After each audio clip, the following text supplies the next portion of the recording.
Chapter 2, Telnerika. Adep sama, adep sama, adep sama, adep sama, adep sama, adep sama. Suara-suara yang memohon pertolongan itu merangsek maju. Konoe mundur selangkah karena merasa terintimidasi. Apa-apaan ini, pikirnya. Dia merasa pipinya berkedut.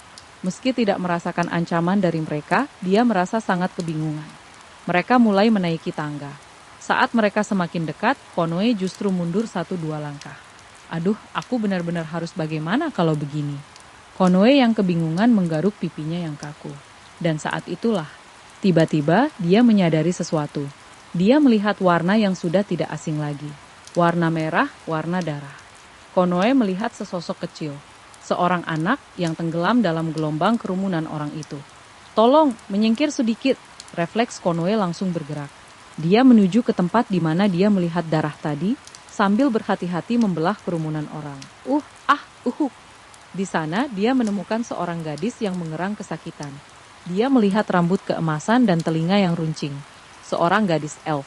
Anak itu meringkuk di tengah tangga sambil memuntahkan darah.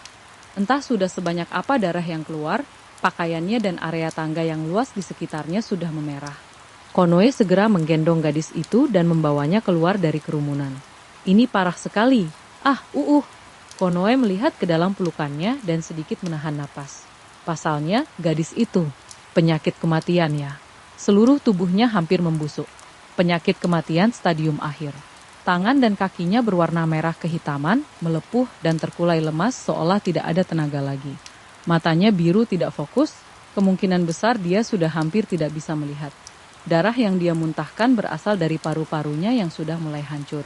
Darah mengumpul di dalam. Dia berusaha memuntahkannya, tapi darah terkumpul lagi dengan cepat dan begitu seterusnya. Benar-benar selangkah menuju kematian. Tidak heran jika dia berhenti bernapas beberapa detik lagi. Kondisinya separah itu.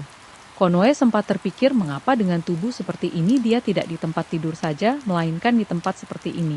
Tapi dia tidak perlu berpikir 2 kali. Dia pasti datang untuk mencari pengobatan. Karena jika dia seorang adep sama, dia bisa menyembuhkan penyakit kematian. Gadis elf itu mengerang. Secara fisik, dia terlihat seperti awal atau pertengahan belasan tahun. Yah, karena dia seorang elf, penampilan luar dan usia aslinya pasti tidak sama. Tapi, penyakit kematian ya, melihat kondisi gadis itu, sejenak bayangan daftar harga pasar dan koin emas yang diterimanya tadi melintas di kepala Konoe. Namun dia buru-buru menggelengkan kepala. Dalam situasi seperti ini, jelas tidak ada pilihan lain selain mengobatinya. Lagi pula, meski itu karena refleks, dia sudah terlanjur menggendong anak ini. Rasanya tidak pantas secara kemanusiaan jika dia membiarkannya begitu saja tanpa mengobatinya. Kalau memang ingin mengabakannya, seharusnya dia tidak menggendongnya dari awal. Mengobatinya di sini mustahil ya, sebaiknya kembali dulu. Maka Konoe memutar tumitnya sambil mengabaikan orang-orang di sekitar yang sedang sibuk sendiri. Sambil menaiki tangga, dia merapal sihir penyembuhan pada gadis itu. Kekuatan itu tidak cukup untuk menyembuhkan penyakit kematian secara total. Penyakit yang sudah separah ini tidak bisa disembuhkan dengan mudah. Butuh pengobatan di tempat yang lebih tenang. Tapi jika dia membawanya tanpa melakukan apa-apa, anak ini bisa mati di tengah jalan. Adep sama? Iya. Mungkin karena efek penyembuhan tadi, gadis itu mengeluarkan suara yang serak namun sudah mulai jelas maknanya. Sambil menjawab, Konoe berlari kecil melewati gerbang. Dia berhati-hati agar getaran tubuhnya tidak tersampaikan pada si gadis. Di tengah jalan, matanya bertemu dengan salah satu penjaga yang berdiri di kedua sisi gerbang. Penjaga itu tidak mengatakan apa-apa, tapi Konoe merasa seolah sedang disindir. Cepat sekali kembalinya, padahal kenyataannya memang begitu. Padahal dia baru saja dilepas oleh instruktur dan Dewi. Yah, kalau instruktur mungkin begitu. Tapi kalau Dewi pasti akan tersenyum dengan aura seperti selamat datang kembali. Adep sama, tolong? Iya, aku akan mengobatimu, jangan khawatir. Konoe mempercepat langkahnya menjauhi gerbang seolah ingin lari dari tatapan si penjaga. Lalu berlari melintasi halaman depan. Dia berpikir ruang pengobatan mana di sekolah ini yang sedang kosong saat ini. Adep sama. Saat itulah lengan Konoe tiba-tiba dicengkeram. Terkejut, dia melihat ke dalam pelukannya dan matanya bertemu dengan mata gadis itu yang memancarkan tekad kuat. Padahal tadi gadis itu tidak bisa bergerak sedikit pun. Gadis yang hampir mati digerogoti penyakit kematian. Wajahnya merah kehitaman karena penyakit, darah mengalir dari sudut mulutnya. Namun dia membuka matanya lebar-lebar dan menatap Konoe. Adep sama, tolong kota saya, kota saya. Kota? Bukan dirinya sendiri? Melihat Konoe yang memiringkan kepala, gadis itu mati-matian merangkai kata. Tolong, mohon, kota saya, Jika tanpa adep sama, milik kami akan. Sambil memuntahkan darah, dia memohon dengan sangat, seolah sedang berteriak. Dan seiring dengan teriakan itu, jumlah darah yang keluar semakin banyak. Konoe mulai panik. Tenanglah dulu. Tidak, Konoe mencoba menenangkan gadis itu, tapi dia tidak berhenti berteriak. Dan sementara itu, tubuh gadis itu terus hancur. Tubuhnya belum sembuh, kondisinya masih kritis. Meski sihir penyembuhan tadi sedikit membantunya bertahan, satu kesalahan saja bisa membuatnya langsung mati. Meskipun begitu, gadis itu seolah tidak peduli dan terus berteriak sambil memuntahkan darah. Bagaimana saya bisa tenang? Jika terus begini. Saya mohon, adep sama, kalau kamu tidak tenang, kondisimu akan memburuk. Tubuh saya tidak penting, Lebih dari itu, saya mohon. Gadis itu meronta dalam gendongannya. Konoe menahan tubuhnya agar tidak jatuh dan merasa bingung. Mengapa gadis ini terus berteriak? Bagaimana mungkin dia bisa melakukannya? Konoe menatap gadis itu lekat-lekat. Alih-alih isi teriakannya, dia lebih penasaran pada si gadis itu sendiri. Sebab penderitaan yang dirasakan gadis ini saat ini seharusnya setara dengan neraka. Konoe tahu itu. Stadium akhir penyakit kematian adalah pembusukan seluruh tubuh dan jiwa. Seharusnya itu adalah rasa sakit yang bisa membuat pria dewasa sekalipun menjadi gila. Karena Konoe tahu tentang penyakit ini, dia jadi bingung. Setidaknya, semua pasien stadium akhir yang dia lihat selama ini sudah tidak bisa menggerakkan tubuh sama sekali. Apapun, saya akan lakukan apapun. Jadi saya mohon. Gadis itu meneteskan air mata. Dia memohon dengan sangat. Kepada gadis itu, Konoe, wah, kamu kembali ternyata. Instruktur. Saat itu, instruktur muncul dari pintu masuk sekolah, lalu dia melirik sekilas ke arah gadis di pelukan Konoe. Kalau ruang pengobatan, ada satu kamar sudah dikosongkan. Pakai saja sesukamu. Terima kasih banyak. Instruktur menyerahkan kuncinya. Sambil mengucapkan terima kasih, Konoe menerimanya. Dikosongkan? Konoe merasa ada yang aneh dengan kata-kata instruktur. Bukan sedang kosong, tapi ada yang dikosongkan. Konoe menatap instruktur, bertanya-tanya apa maksudnya. Melihat tatapan itu, instruktur hanya membalas dengan senyum kecut. Ya, ini hal biasa kok.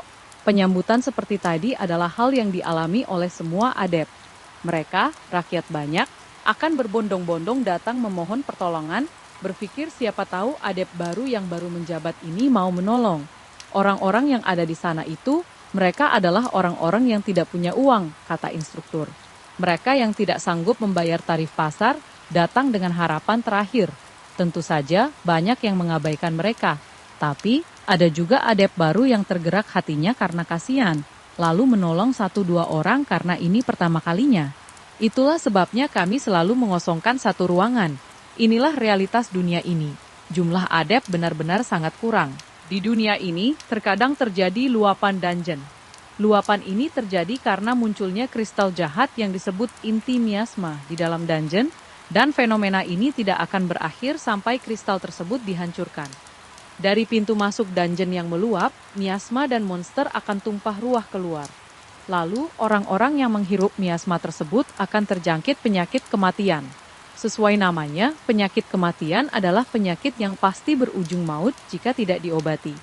Jangka waktu dari awal terjangkit hingga kematian adalah sekitar 30 hari. Gejala dimulai dari bagian ujung tubuh dan perlahan tubuh mulai membusuk. Pada stadium akhir, jiwa pun ikut membusuk. Dan karena rasa sakit yang luar biasa, banyak orang yang memilih mengakhiri hidupnya sendiri sebelum penyakit itu membunuh mereka. Pencegahan bisa dilakukan dengan obat. Namun hasilnya tidak sempurna. Meski sudah minum obat, jika terpapar miasma dalam waktu lama, seseorang tetap akan jatuh sakit. Dan begitu sudah terjangkit, hanya ada 2 cara pengobatan. Obat mahal bernama eliksir, atau penyembuhan dari seorang adep. Keduanya adalah metode yang memiliki kekuatan untuk membangun ulang tubuh dari nol. Jika bukan dengan cara itu, penyakit kematian tidak akan bisa disembuhkan. Begitulah gambaran tentang penyakit kematian. Sebuah penyakit yang telah diperangi oleh orang-orang di dunia ini selama ribuan tahun sejak dungeon diciptakan oleh dewa jahat. Namun, tidak peduli seberapa banyak penelitian dilakukan, belum ada prospek sama sekali untuk mengatasinya dengan metode biasa.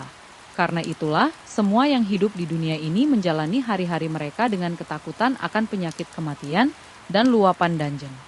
Dungeon terbentang jauh di bawah tanah dunia ini, dan pintu masuknya ada di mana-mana. Tidak ada tanda-tanda sebelum luapan terjadi. Desa yang kemarin hidup damai, hari ini bisa saja tercemar miasma dan luluh lantak oleh monster. Oleh karena itu, jumlah adept selalu kurang. Konoe adalah adept nomor 9120. Tapi itu adalah jumlah di seluruh dunia. Di negara ini, jumlahnya paling banyak hanya puluhan orang saja. Metode pengobatan lainnya, yaitu eliksir, tidak bisa diproduksi massal karena sulitnya meningkatkan jumlah bahan baku, sehingga hampir tidak beredar di pasar. Berbagai negara telah berupaya menambah jumlah adept, namun hasilnya tidak seberapa. Sejak awal, mendapatkan perlindungan kuat yang cukup untuk mencoba menjadi adept saja sudah sulit. Ditambah lagi, lebih dari 90% penantang yang jumlahnya sedikit itu akan menyerah sebelum genap 1 tahun. Untuk menahan latihan yang sangat bengis itu, dibutuhkan sesuatu yang berbeda dari sekadar bakat. Dibutuhkan sesuatu yang tidak bisa patah.